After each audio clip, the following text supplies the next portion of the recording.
Good morning. I made a video to go over today's lesson, and I've included several videos from YouTube in case you have extra questions.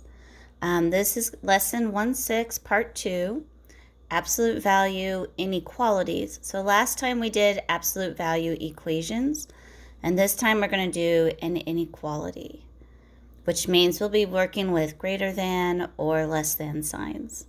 We're going to work our problems the same. On YouTube, there's several different ways to go about it. So I tried to find the ones most similar to how we did them in class.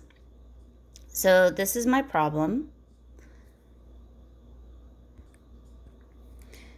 Just like when we did an absolute value equation, we're going to do positive 15. So my absolute value can be greater than positive 15, or I can work negative 15. So remember, when we're solving these, we're solving for what's inside the absolute value. So absolute value of what number works with 15? It can either be positive 15 or negative 15. And the difference in absolute value is one of them's going to be greater than, and when I switch over to make it a negative 15, I'm going to make this less than. So you need to flip your symbol. If I'm changing this value from a positive to a negative, then this needs to flip over. After that, we're just going to solve the two inequalities and then put them together on one graph.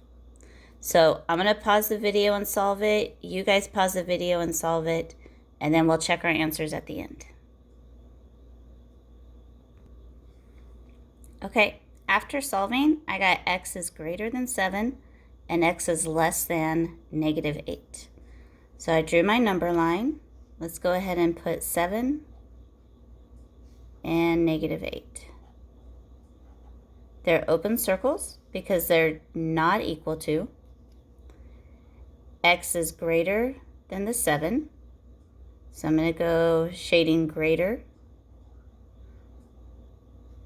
X is less than negative 8, which means I need to be smaller. So on YouTube, they talk a lot about the word or, that this is an or situation.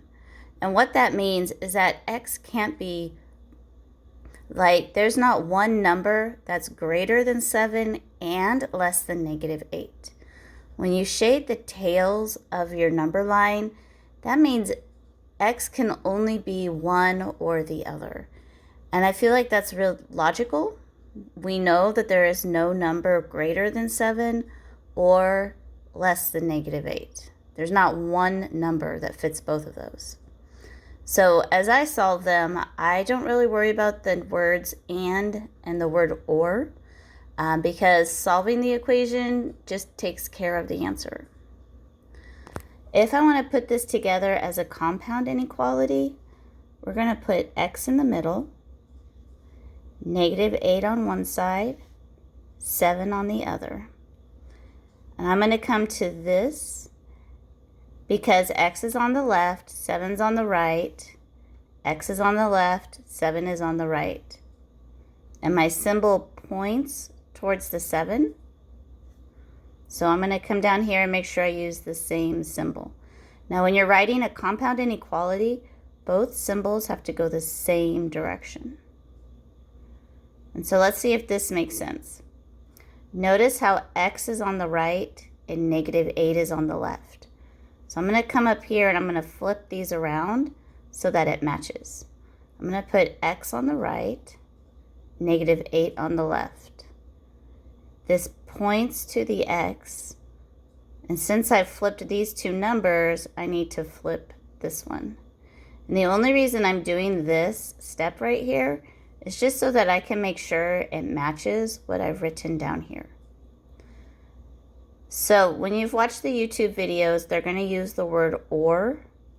If your compound inequality points to the right, it means you're going to shade the tails, which means x can be this or this. So in example B, we're going to do less than, and then I'll show you what works or what happens when they see the word and.